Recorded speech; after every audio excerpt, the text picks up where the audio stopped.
Olá, meus queridos alunos, sejam mais uma vez muito bem-vindos ao canal Tio do Xadrez. Como vocês podem estar reparando, nós temos agora uma nova ferramenta pedagógica que vai auxiliar o ensino-aprendizagem de vocês, assim como facilitar também o meu trabalho. A nossa escola mandou esse quadro aqui para minha casa, para que possa estar colaborando com as nossas aulas e de vez em quando nós vamos estar fazendo uso dele. Hoje a nossa aula vai falar sobre o movimento e captura com a torre. Essa peça que eu considero a mais simples de ser usada no jogo de xadrez, a torre. Finalmente nós vamos aprender como é que se faz para movimentar a torre dentro do jogo. É bem simples, não tem muito mistério, a maioria dos alunos aprendem logo de cara e eu vou estar passando para vocês agora como é que a gente faz isso. Vou dar alguns exemplos aqui no nosso quadro e para reforçar, eu vou dar exemplo também na tela do meu computador para que não fiquem dúvidas. De qualquer forma, se tiver dúvida, deixa aqui no comentário. Se você ainda não é inscrito, inscreva-se no nosso canal. Se você já é nosso aluno, já é inscrito, deixa aquele joinha que ajuda bastante. E não deixe de comentar, tá bom, galera? Se você tiver alguma dúvida, deixa nos comentários, deixa lá na plataforma da escola. Mas, de qualquer forma, deixa sempre um comentário aqui no YouTube para que a gente possa estar recebendo um feedback do como está indo o nosse trabalho, se a gente pode melhorar em alguma coisa. Enfim, deixa o seu comentário aí que é muito importante para nós, ok? Sem mais delongas, quero ver todo mundo enxadrezando comigo. Roda a vinheta.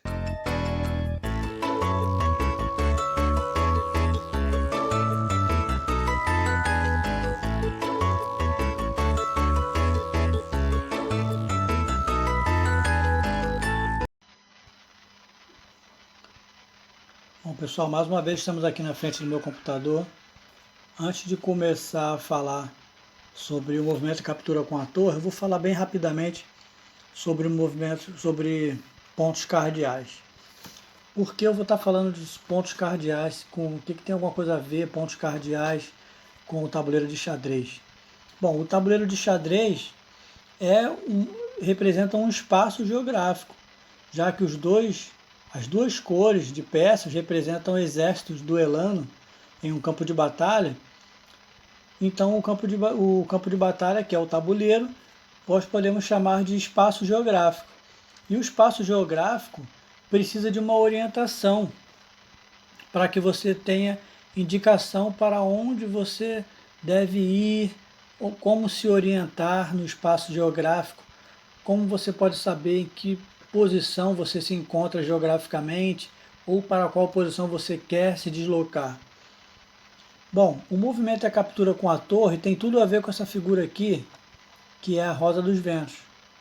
A roda dos ventos indica as direções, principais direções, né? Norte, sul, leste e oeste. Se nós tivéssemos uma torre aqui no centro de uma roda dos ventos, quando eu estou aqui com o mouse, isso queria dizer que ela poderia se movimentar para o norte, para o sul, para o leste ou para o oeste. Esse é o movimento de captura com a torre. Bom, para quem ainda não sabe, uma roda dos ventos, ela serve, como eu acabei de falar, para localização geográfica. Ela normalmente é encontrada em bússolas, em mapas ou qualquer outro instrumento que precise de uma indicação geográfica, né? como uma roda dos ventos.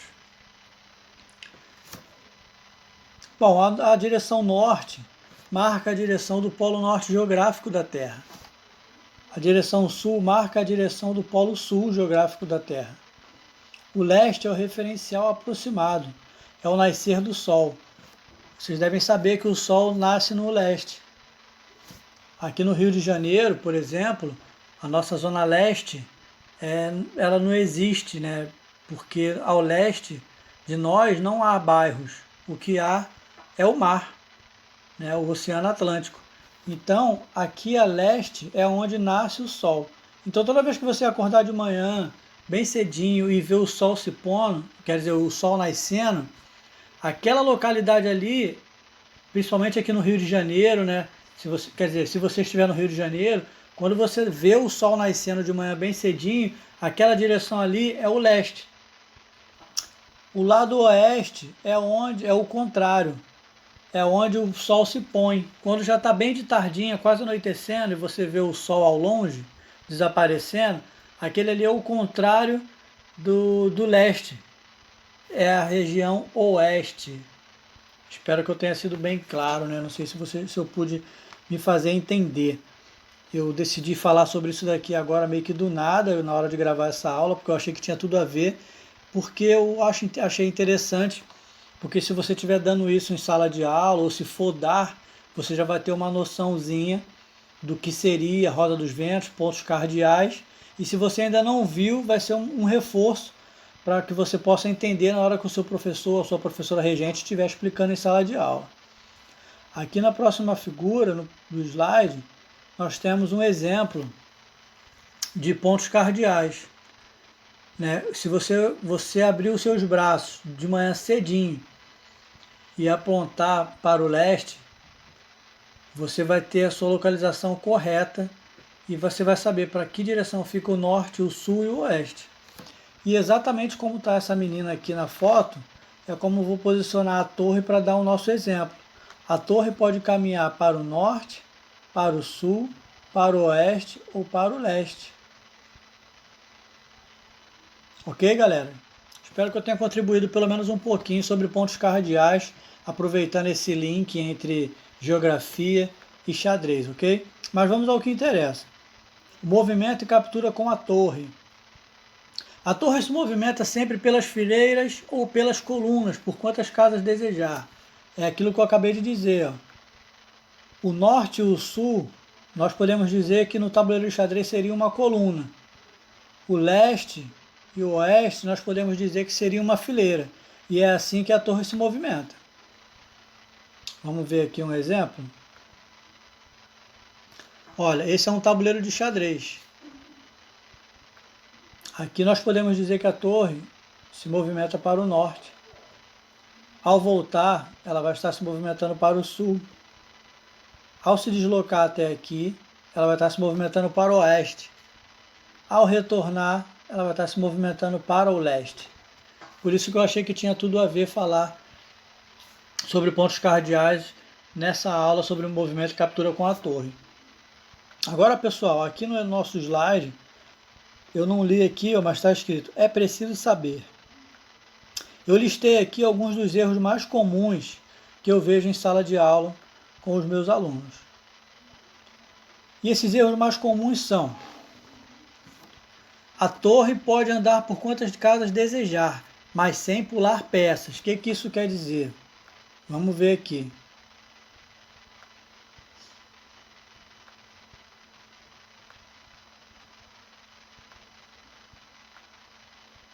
Olha, digamos que você queira capturar alguma dessas peças aqui.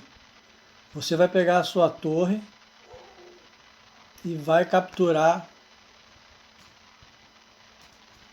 Você vai pegar a sua torre e vai capturar esse peão, que é a primeira peça que está na fileira correspondente. No caso aqui, ela se deslocou para o oeste. Só que eu vejo alguns alunos tentando fazer isso aqui, ó. Captura a primeira e captura a segunda. Totalmente errado. Nunca faça isso. Nunca, jamais. Vamos ver o próximo exemplo. É proibido capturar duas peças em uma mesma jogada.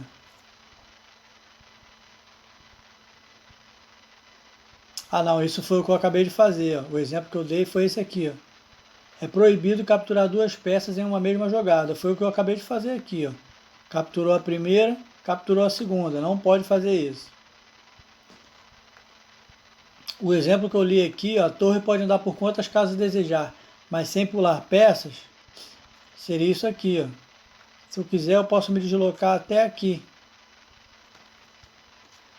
Eu não posso simplesmente, se eu quiser vir para essa casa aqui em B3, eu não posso pegar minha torre e simplesmente jogar ela aqui, pulando esse peão em C3. Eu tenho que respeitar a ordem, o espaço e parar uma casa antes. Ou mesmo capturar a peça. Mas eu não posso simplesmente passar direto. Terceiro exemplo. É proibido andar por uma coluna e durante a mesma jogada passar para uma fileira. Ou o contrário. O que isso quer dizer? Vamos ver aqui no nosso tabuleiro. Olha, digamos que você quer capturar esse peão. Você não poderá vir aqui e depois jogar a sua torre para cá para capturar ele. Se você quiser fazer isso, você vai ter que pegar a sua torre, vai jogar aqui, vai aguardar a vez do colega.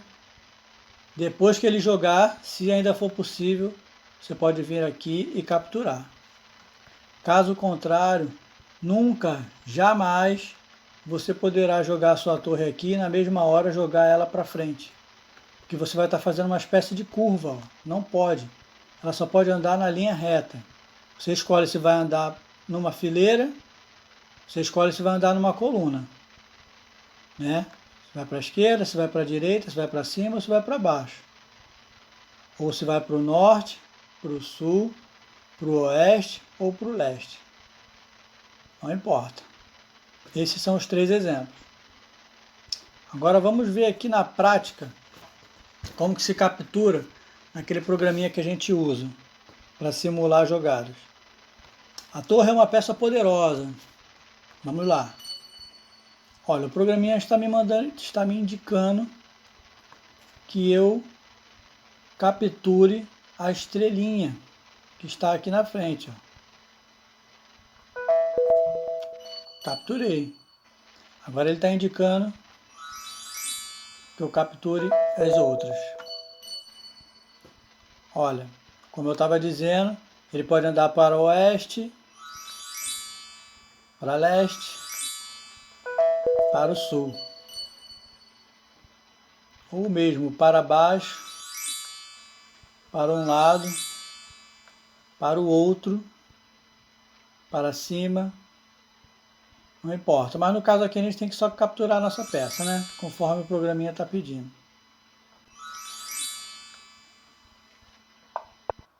Ó, reparem que quando eu solto a peça, essas bolinhas verdes indicam a posição que ela pode se movimentar. Ó, cliquei na peça, tá vendo? A bolinha sempre indica qual é a direção que ela pode se movimentar.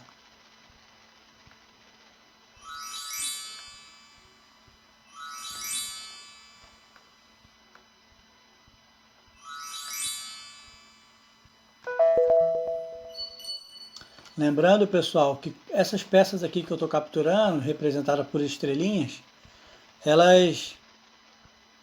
eu estou capturando uma após a outra, mas durante o jogo de xadrez, depois que você captura uma peça, você espera o seu colega jogar, aí depois você joga. Espera o colega jogar, aí depois você joga.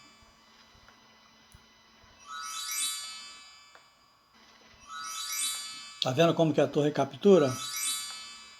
Bem simples, não tem mistério nenhum.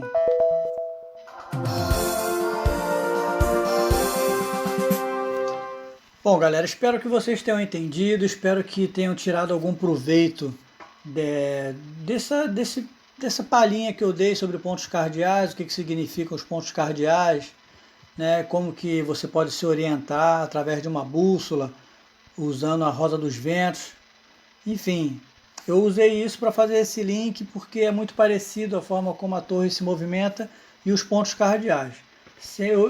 As aulas de xadrez que eu dou, sempre que possível, eu faço uma interdisciplinaridade, seja com português, seja com matemática, seja com inglês, seja com geografia, seja com história, enfim. Sempre que possível, eu tento ensinar um pouquinho além do que realmente é só o xadrez.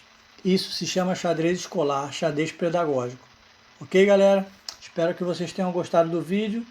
Até a próxima. Forte abraço.